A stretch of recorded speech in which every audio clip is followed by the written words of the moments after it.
ಜಿಲ್ಲಾ ಉಸ್ತುವಾರಿ ಸಚಿವ ಸಂತೋಷ್ ಲಾಡ್ ಅಧ್ಯಕ್ಷತೆಯಲ್ಲಿ ಧಾರವಾಡದಲ್ಲಿಂದು 4ನೇ ತ್ರೈಮಾಸಿಕ ಕೆಡಿಪಿ ಪ್ರಗತಿ ಪರಿಶೀಲನಾ ಸಭೆ ನಡೆಯಿತು.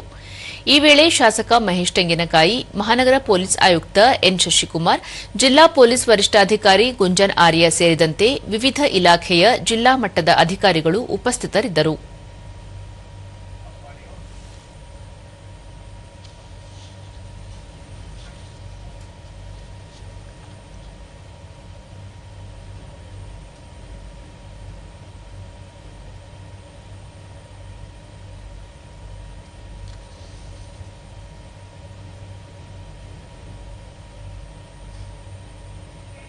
ಹುಬ್ಬಳ್ಳಿ, ಧಾರವಾಡ, ಅವಳಿ ನಗರದಲ್ಲಿ 8 ರಿಂದ 10 ದಿನಗಳಿಗೊಮ್ಮೆ ನೀರು ಪೂರೈಕೆಯಾಗುತ್ತಿರುವ ಬಗ್ಗೆ ಶಾಸಕ ಮಹೇಶ್ ತೆಂಗಿನಕಾಯಿ ಸಭೆಯ ಗಮನ ಸೆಳೆದರು.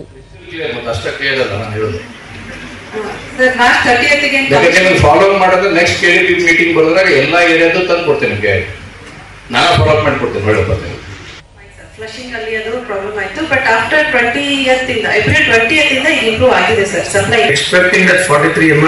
ಬಳಿಕ ಸಂತೋಷ್ ಲಾಡ್, ಬೇಸಿಗೆ ಕಾಲ ಮುಗಿಯುವವರೆಗೆ ಧಾರವಾಡ ಜಿಲ್ಲೆಯ ಯಾವುದೇ ಭಾಗದಲ್ಲಿ ಕುಡಿಯುವ ನೀರಿನ ಸಮಸ್ಯೆ ಉಂಟಾಗದಂತೆ ತಹಶೀಲ್ದಾರರು ಮತ್ತು ತಾಲೂಕು ಪಂಚಾಯಿತಿ ಕಾರ್ಯನಿರ್ವಾಹಕ ಅಧಿಕಾರಿಗಳು ನಿರಂತರ ನಿಗಾ ವಹಿಸಬೇಕು ಎಂದು ಸೂಚಿಸಿದರು. ಮೇ 10ರೊಳಗಾಗಿ ಎಲ್ಲಾ ವಾರ್ಡ್ಗಳಿಗೆ ಪ್ರತಿ 4 ರಿಂದ 5 ದಿನಗಳಿಗೊಮ್ಮೆ ನಿಯಮಿತವಾಗಿ ನೀರು ಸರಬರಾಜು ಮಾಡುವಂತೆ ಪಾಲಿಕೆ ಮತ್ತು ಎಲ್ಎನ್ಟಿ ಅಧಿಕಾರಿಗಳಿಗೆ ಗಡುವು ನೀಡಿದರು. ಈಗ ಮೊದಲು ಈ ವಾಟರ್ ಪಂಪ್ ಆಗ್ತಾ ಇಲ್ಲ, ಈ ವಾಟರ್ ಪಂಪ್ ಆಗಿ ರೀಚ್ ಆಗ್ತಾ ಇದೆ. It is portable which can be given to people.